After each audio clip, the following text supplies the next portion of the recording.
Bezrat Hashem, on va reprendre dans la Hydra. On avait commencé la dernière fois le chapitre 3 et c'est un sujet très important, ce sujet des arrangements de la barbe. Et les arrangements de la barbe, vous vous rappelez qu'il y a une barbe qui a 13 et une barbe qui a 9. Et cette barbe qui a 9, c'est-à-dire les 9 points, les 9 arrangements de la barbe, on avait vu ce que Sifra des Sniuta nous en disait. Et c'était un peu compliqué. C'était pas évidemment le langage du des Sniuta, c'est pas un langage clair et c'est pas fait pour être clair. Mais on avait compris que il y avait une barbe, elle avait 9 points et que cette barbe, elle était différente ou en tout cas elle avait un rapport de relation avec la barbe qu'on a vu dans le chapitre 2 qui était une barbe de 13 points et que cette barbe, elle était liée au psaume 118, qui était le psaume du roi David, et que ces arrangements de la barbe, ces 9 points de la barbe, étaient les 9 points de la barbe de rigueur qui permettaient au roi David de vaincre ses ennemis. Ça, c'est le principe général. Or, il se trouve que ce texte-là, qu'on a fait dans Sifra des Sniuta, sur lequel il faut revenir, il fait écho à un autre texte de la Hydra. Alors, vous savez tous qu'il y a des hydrotes, il y a la Hydra Rabba qui est dans Parashat Nasso, il y a la Hydra Zuta qui est dans la fin de la Torah et qui raconte le dernier jour de Rabbi Shimon. Mais toutes les notions de la barbe, elles sont dans la Hydra Rabba. Or, dans la Hydra Rabba, c'est l'annexe que je vous ai envoyé. Je ne l'ai pas traduit encore, je le ferai après. On va le faire ensemble. Dans la Hydra Rabba là-bas, au folio 139b jusqu'au folio 140, c'est-à-dire de Kouf Lamet Tet Amoud Bet jusqu'à Kouf Mem Amoud Aleph, on a un passage qu'on va faire aujourd'hui, si Dieu veut, ensemble, qui est au nom du Sifra des Sniuta. Alors, évidemment, c'est complexe, mais on va le faire doucement. Amar Rabbi Shimon, le Rabbi Elazar Béré. Donc là, alors, j'espère que la Hydra Rabba, au moins, il faut l'avoir lu au moins une fois. Il y a des traductions, même si elles sont mauvaises, au moins ça vous permet d'avoir une idée. La Hydra Rabba, la Hydra, ça veut dire quoi? C'est une assemblée. C'est une réunion, c'est un rassemblement de certains élèves choisis par Rabbi Shimon bar Yochai. Il a choisi des élèves et il a dit, je vais vous donner un cours, je vais vous donner une leçon. Et elle s'appelle la Rabba, elle s'appelle la grande assemblée. La Zoutra, elle s'appelle la petite assemblée parce qu'effectivement, il y avait moins d'élèves. Et donc, dans cette Hydra Rabba, il va se passer plusieurs choses. Et Rabbi Shimon, il va avoir plusieurs discours. Donc, Amar Rabbi Shimon le Rabbi Elazar Béré. Rabbi Shimon, il a dit à Rabbi Elazar, son fils. Dans la Hydra Rabba, on va parler très très longuement de la barbe. Et c'est un sujet complexe, évidemment. C'est quoi cette barbe? Pourquoi que la Torah nous parle d'une barbe? Enfin, la Torah, justement, on a vu la dernière fois, rappelez que le soir, il a dit que justement, la Torah n'est pas mentionnée. À ce propos, le Ramak, il a dit, que ça veut dire quoi que la Torah n'a pas mentionné? Ça veut dire que, bien qu'on a vu dans la Torah les yeux de Dieu, on a vu la main divine, on a vu l'oreille divine, Dieu il écoute, Dieu il voit, Dieu il entend, on a la main divine, on n'a jamais parlé de la barbe divine. D'accord. Donc il dit c'est un sujet caché. Évidemment, par allusion, les arrangements de la barbe, vous vous rappelez qu'on les avait appris dans les 13 attributs de miséricorde pour la première barbe, et dans ce qu'on va voir aujourd'hui sur ce psaume 118. Alors c'est un texte très important qu'on va faire ensemble. Amar Rabbi Shimon et Rabbi Elazar Béré. Rabbi Shimon, il a dit à Rabbi Elazar son fils, Koum Béré, lève-toi mon fils, Salsel tikuna dedikna kadisha. Alors, c'est très complexe, mais en fin de compte, il lui demande, si j'ai bien compris, peigne. Les salsel, ça veut dire peigner, comme on peigne des cheveux, comme on peigne la barbe. Tikuna dedikna, ça veut dire que c'est comme si on peignait une barbe. Donc, tu vas peigner l'arrangement de la barbe, de la barbe sainte. Beti Kunoy Elin dans ses arrangements. Donc, comme Rabbi Lazare, le fils de Rabbi Shimon, il se lève et il dit notre psaume. Mina Metzar Karatira Aneni Bamerchavia. ad miptoach bin divim. Alors j'espère que vous avez tous le psaume devant vous. Psaume 118, il est composé de 29 versets. D'accord. Nous, on va commencer à partir du verset 5 et on va aller jusqu'à bintoach bin divim et on va aller jusqu'au verset 9. Même au verset 10 si vous voulez. Donc c'est le roi David, il parle et il dit Mina Metzar, on va reprendre évidemment, c'est très important. Mina Metzar Karatia, je t'ai appelé Dieu depuis le Metzar. C'est quoi le Metzar? C'est une situation, on va dire, qui est serrée. C'est imbriqué. Les Metzarim, ça veut dire ce sont des choses quand on est pris, comme on est pris dans un étau. C'est d'ailleurs évidemment le cas, parce que le roi David, il va dire à la fin du psaume qu'il est pris en étau par tous ses ennemis, et que ses ennemis, ils l'entourent comme un essaim de frélons qui sont tout autour de lui et qui veulent l'anéantir. Mina Metzar Karatia, donc je t'ai appelé Ya. Donc évidemment, on va faire attention à chaque mot. Depuis l'étroitesse, on pourrait dire, Karati, je t'ai appelé Ya, Yudke. Anani, réponds-moi, Bamerchavia, et réponds-moi dans la largesse. C'est comme ça qu'il faut comprendre que Merchav, ça va pas en opposition, en tout cas, ça va en symétrie avec le Metzar. Je suis dans une situation serrée, je demande que tu m'octroies de la largesse, que ma situation qui était serrée, elle s'ouvre. Hashem liloïra mayaseli adam, Yudke Vavke, il est avec moi. Donc vous avez remarqué qu'on est passé, qu'on avait deux fois Ya. Hachem, maintenant c'est le Shem entier, Li est avec moi, Lo ira, je ne craindrai pas, Maya Asili Adam, qu'est-ce que l'homme pourrait me faire? Hachem Li Be'ozrai, Hachem, toujours le Shem Yudke Vavke, il est avec moi, Be'ozrai, alors Be'ozerai, normalement, il m'aide, Vahani Er'e Besonai, et moi je verrai mes ennemis, c'est-à-dire je les verrai tomber. Tov la Chasod B'Shem Iptuach Ba'adam, il vaut mieux s'en remettre. Alors, la chassot, c'est pas vraiment s'en remettre, ça veut dire s'abriter. Il vaut mieux s'abriter dans Yudke Vavke, mi betoach ba'adam, plutôt que d'avoir confiance en l'homme. Tov la chassot b'Hashem, il est bon de s'abriter avec Yudke Vavke, mi betoach bin divim, plutôt que d'avoir confiance en des gens qui sont généreux. Kol goyim sevavuni, toutes les nations m'entourent, Beshem Hashem, et au nom de Hashem, qui a Milam, parce que je vais donc maintenant les défaire. Ils sont tous contre moi. Maintenant, moi, je crois en Dieu et j'aurai raison d'eux. Sabouni, Gamse Babouni, ils peuvent m'entourer plusieurs fois, ça veut dire, c'est une forme poétique. Sabouni, ils m'entourent, Gamse Babouni, et même s'ils m'entourent deux fois, même si je suis complètement encerclé de tous les côtés, Beshem Hashem qui a Milam, avec le nom de Hashem, parce que je vais les défaire. Et la suite, vous pouvez suivre, mais nous, on n'a pas besoin de la suite. Sabouni ki dvorim, même s'ils m'entourent comme des abeilles, doachu ke eshkotsim, et même s'ils vont me mordre, s'ils vont comme un feu de ronce, c'est-à-dire qu'ils sont tous sur moi, Beshem Hashem ki amilam, au nom de Hashem, je vais les défaire. Donc c'est comme ça qu'il a commencé Rabbi Lazar. Et on va jusqu'à Biptor bin Divim. Tana. Et on a enseigné. Ici sont les 9 arrangements de cette barbe.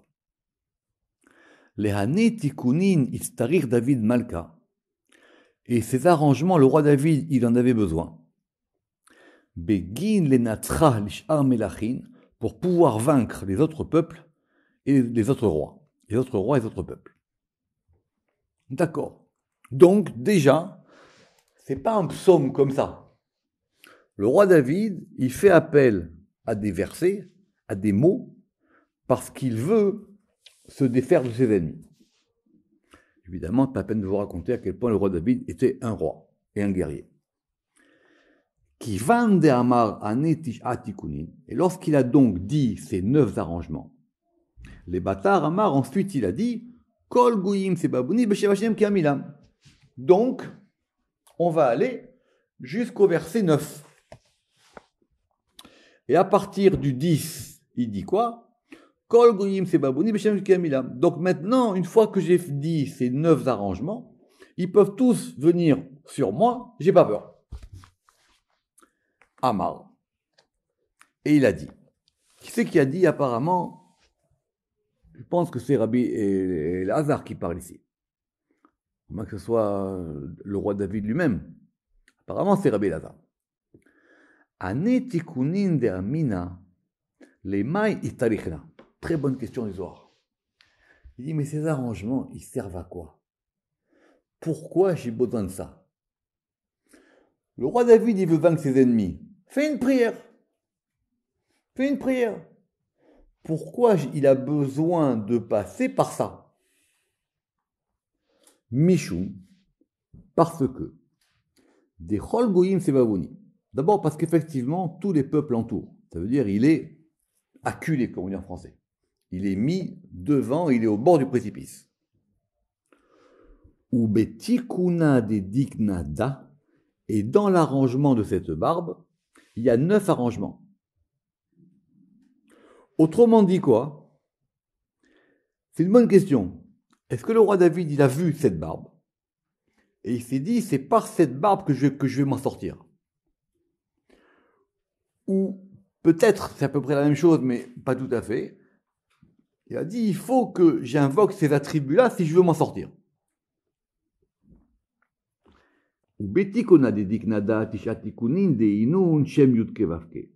Et donc, dans ces 9 arrangements, qui sont le Shem Yudke Vavke, on va après compter les noms, ne vous inquiétez pas.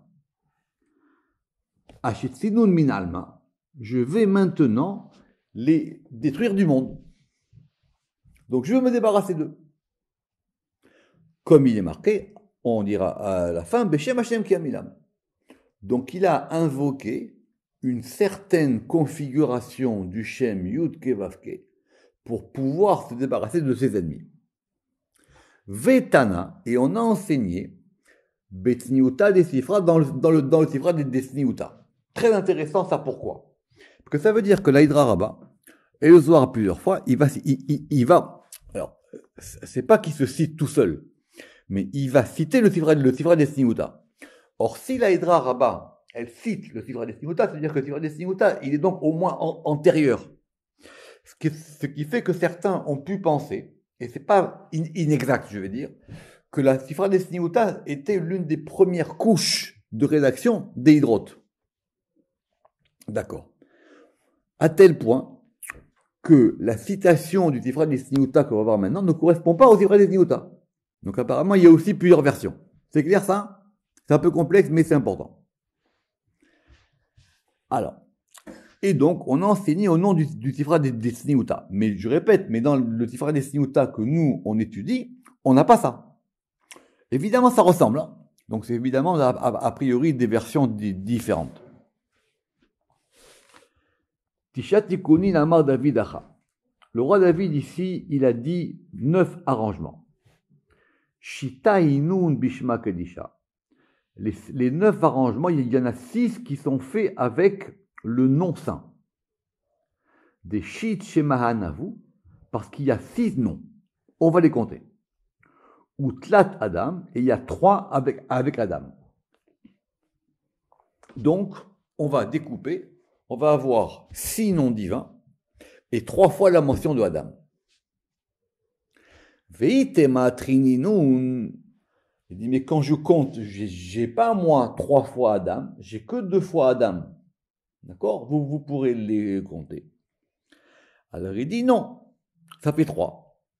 Pourquoi? Des Nedivim, parce que le mot Nedivim, donc le mot Nedivim qui est au verset 9, lui, on le fait rentrer dans Adam. D'accord? Alors c'est compliqué, pourquoi est-ce que ici ce mot de Nedivim, il est considéré comme un synonyme de Adam? Mais retenons que cette notion de Adam, vous vous rappelez cette notion de Adam, on l'a vu dans Parashat Azria très longuement. On va donc y revenir ici maintenant. Et on y va. Tana. Donc, quels sont les 6 noms? Alors, il est écrit, Dirtiv, Mina Metzar Karatia 1, Aneni Bamerchavia 2. Donc on a 2 fois Yudke. Hachem li lo yira 3. Hachem li beozraï 4. Tov lachasot b'Hachem 5. Tov lachasot b'Hachem 6. On a 6 fois le nom de Yud Kei Vav Kei. Adam Tlat, et Adam, il y a marqué 3 fois Adam. C'est-à-dire, premièrement, Hachem li lo yira ma yaseh li Adam 1. Tov lachasot b'Hachem biftoar ba'Adam 2. Tov lachasot b'Hachem biftoar ben divim 3. D'accord? Donc on a 2 fois Adam et 1 fois Nedivim. Parce que Nediv, ça veut dire celui qui est généreux, et les commentateurs ils disent que c'est un degré de Adam qui correspond à une notion particulière d'Adam. On va pas rentrer là-dedans. Et on a 6 noms. Mais les 6 noms, on n'a pas 6 fois Yud Kei Vav Kei. On a 4 fois Yud Kei Vav Kei. Et on a 2 fois Yud Kei. D'accord? Je répète. Mina Metzar Karatiya 1, Ani li Baba Melchavia 2, Hachem li lo yira 3, Hachem li beozraï 4, Tov lachasot b'Hachem 5, Tov lachasot b'Hachem 6, Adam 3 fois. Veta Chazé Raza Demila. Et maintenant, viens et vois le mystère de la chose. De Bechol Atar Ditkar Adam Acha. Parce que chaque fois qu'on a le mot Adam qui est employé ici, qui est mentionné, l'Aïdkar et la Bishma Kadisha, il est associé au nom saint. C'est vrai. On reprend. Hachem li lo yira ma yaseh li Adam 1. Tov lachasot b'Hachem biftoar ba'Adam 2. Tov lachasot b'Hachem biftoar ben divim. Donc chaque fois qu'on a Adam, on a Yud Kei Vav Kei. Évidemment, les divim, on a dit qu'on le comptait dans Adam. Des achi itrasé. Parce que c'est comme ça que cela convient. Mishum de là écrit Adam, parce qu'on ne peut appeler Adam, et la bema de itrasele uniquement par rapport à ce qui lui convient. Ou ma itrasele, et qu'est-ce qui lui convient? Shema Kadisha. Qu'est-ce qui lui convient? Le nom saint. Autrement dit, le nom de Adam, il est lié au nom de Yud Kei Vav Kei. D'où on le sait? C'est que lorsque l'homme il a été créé, il y a marqué là-bas, Vayitzer Hachem Elohim et Adam. Rappelez-vous, le début de la création, on a dit que le nom de Elohim. À partir de la création de Adam, on a employé le Shem, et Hachem et Elohim. Beshem Malé, c'est-à-dire le nom complet, c'est-à-dire Hachem et Elohim. Et le nom complet qui est Hachem Elohim. Qui est Maditrazele. Donc ça, nous, on a fait, vous vous rappelez cette notion de Adam, je veux dire, ça nous convient. C'est-à-dire, on a compris que le degré de Adam, c'était le degré le plus haut. À tel point que le Zohar, là-bas, il avait dit que le degré de Adam, c'était quasiment un nom divin. À tel point, je vous rappelle, que la question du Zohar, c'était pas celle-là. La question du Zohar, c'était quoi? C'était que si c'est comme ça, pourquoi est-ce que lorsqu'on a traversé la mer Rouge, là-bas, on a appelé Ish. Hachem Ish Milchama. Rappelez-vous de ça. Ou Berinkar, et donc à cause de ça, Acha, ici, Loïkar Adam et la Bishma Kadisha. Donc ici, le nom de Adam n'est mentionné qu'avec le nom saint. Vetana. Et on a enseigné que, revenons, il est écrit, Mina Metzar Karatiya Hanini Bamerchavia. Dans le premier verset, on n'a pas le Shem Yud Kei Vav Kei, on a le Shem Yud Kei, 2 fois. Pourquoi? La Kobel Tri Iloi. En regard des 2 joues. C'est quoi les 2 joues? Les 2 joues de la barbe. Donc le roi David, il a vu la barbe. Et il a décrit cette barbe. Et en décrivant cette barbe, il s'est dit, c'est comme ça que cet arrangement, il va me permettre à moi de gagner la guerre. Relisons. Il est écrit, Mina Metzar Karati Ani Bam Chavia, Trezim Ne Yud Kei. Donc ça fait 2 fois Yud Kei. Pourquoi il y a marqué 2 fois Yud Kei? La Kobel Tre Eiloi. En regard des 2 joues. Pourquoi? Des Saare Itardan Behu. Parce que les poils de la barbe, ils sont liés aux joues. Ou Mi de Hama de Saare Mashichan Betalian. Et celui est. Alors, Oumi de Hama. Et lorsque David, c'est ça, et lorsque David lui-même, il a vu que les poils, ils sont attirés de ce côté-là, et ils dépendent de la joue, qu'effectivement, vous savez que les poils, ils arrivent de la joue et ils descendent, il a commencé à dire Hachem Liloïra dans le verset 6. Donc il a décrit la barbe. Donc c'est quoi Yudke ici? Yudke, c'est le point de commencement de la barbe. Et ce point de commencement de la barbe, il a commencé donc par décrire la joue droite et la joue gauche. Et après, il a dit, maintenant je peux passer au Shem Yudke Vavke, parce que le Shem Yudke Vavke, c'est quoi? C'est le déploiement de la barbe. Sharé ve'amar Hachem Liloïra. Et après, il a dit, si Dieu est avec moi, j'ai pas peur. Hachem Liloïra, et Dieu, il va m'aider. Bishma de la Chaser, dans un nom qui ne manque pas. Ça veut dire quoi? Dans un nom complet. Parce qu'évidemment, Yudke, c'est une partie de Yudke Vavke. Bishma de Ukadisha, dans un nom qui est saint. Ou Bishmada Itkar Adam, et dans ce nom-là, Adam, il est mentionné. Je pourrais vous parler 20 minutes de cette phrase-là, mais j'ai pas le temps aujourd'hui. Pourquoi le Zohar, il a dit, ou Bishma de Ukadisha? Pourquoi le Zohar, il a dit dans un nom qui est saint? On en discutera une autre fois. Ouma de Amar. Et donc, qu'est-ce qu'il a dit? Donc, on continue. Maya Aseli Adam. Qu'est-ce que l'homme il peut faire contre moi? Alors, c'est intéressant. Parce que dans le psaume, quand on le lit d'après le pshat, on a l'impression que Adam, c'est l'ennemi. Il a dit, qu'est-ce que Adam il peut faire contre moi si Dieu est avec moi? Mais ici, on voit bien qu'on a parlé de Adam comme étant le degré qu'il y a Yud Kevavke. Achiou. Et ainsi il est. Parce qu'on a enseigné. Kol inun kitrin. Toutes ces couronnes. Kadishin, sainte du roi. Kad itaknan betikunoy. Lorsqu'elles sont arrangées dans leurs arrangements. Ça s'appelle Adam. Adam, c'est le degré arrangé de tout. Tout ça, on le sait. Diyukna de Khalil Kula. Effectivement, ce degré de Adam, c'est la figure qui comment dire, c'est la figure qui totalise tout. Uma de Mashpela Behu, et ceux qui en. Alors, de Mashpela Behu, on va s'arrêter un peu sur ce mot-là. Pardon, de Mashlefa. C'est quoi les Ashlif en hébreu? Les Ashlif, c'est dégainer, c'est-à-dire sortir une épée de son fourreau. Donc, vous voyez, vous avez une épée, et l'épée, elle a un fourreau. Donc, de l'extérieur, vous ne voyez que le fourreau de l'épée. Et les hashlif, même en hébreu, ça veut dire que maintenant, je sors l'épée et je la sors. Donc, quand je la sors, il y a d'un côté le fourreau et de l'autre côté l'épée. Mais quand elle est sortie, elle devient vraiment une épée menaçante. D'accord. Uma de mashlefa behu itkere shema kadisha. Vetara uma debe itkare yudke vavke. Adam, c'est le fourreau du Shem Yudke Vavke. Pélé. Veitkere Adam. Et ça, c'est appelé Adam. Bichlala de Tahara uma debe, par le principe de l'épée et ce qu'elle contient. Donc, c'est comme si vous aviez Yud Kevavke qui était entouré par ce degré de Adam.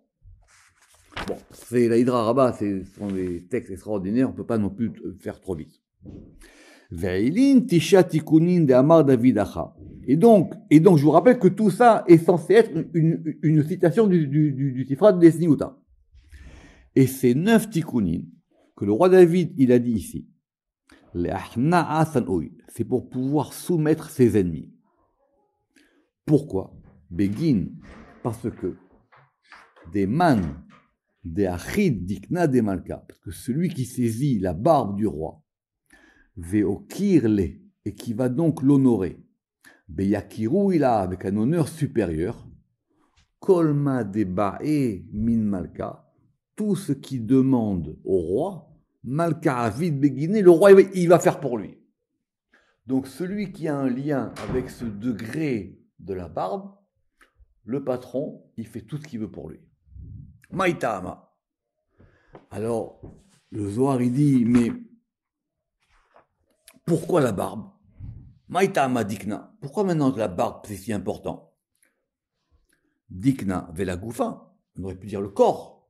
On aurait pu dire le corps du roi. Maintenant, pourquoi est-ce que maintenant tu parles de la barbe du roi? Et la goufa zil batar dikna. Simplement, le corps, il va après la barbe, ou il va d'après, ou il va suivant. Vedikna la azil batar goufa. Alors que la barbe, elle ne va pas après le corps. Ou betre gavne, ate aychushbana. Et donc, maintenant, ce compte de 9, on peut le faire de deux manières. Premièrement, celui dont on a parlé. D'accord? Vous vous rappelez qu'on avait compté ça. On va reprendre maintenant un deuxième compte de 9. Mina Metzar Karatia 1. Anini Bamerchavia 2. Hashem Liloïra 3. Mayaseli Adam 4. Hashem Libeozraï 5. Vani Rebesonai 6. Tov Lachasot Bashem 7. Mipto Arba Adam 8. Tov Lachasot Bashem Mipto Abindivim 9. Ok, c'est un deuxième compte. C'est quoi la différence entre les deux? Vous pourrez faire vos calculs tout seul. Mina Metzar Karatia, depuis le Metzar, depuis l'étroitesse, j'ai appelé Yudke.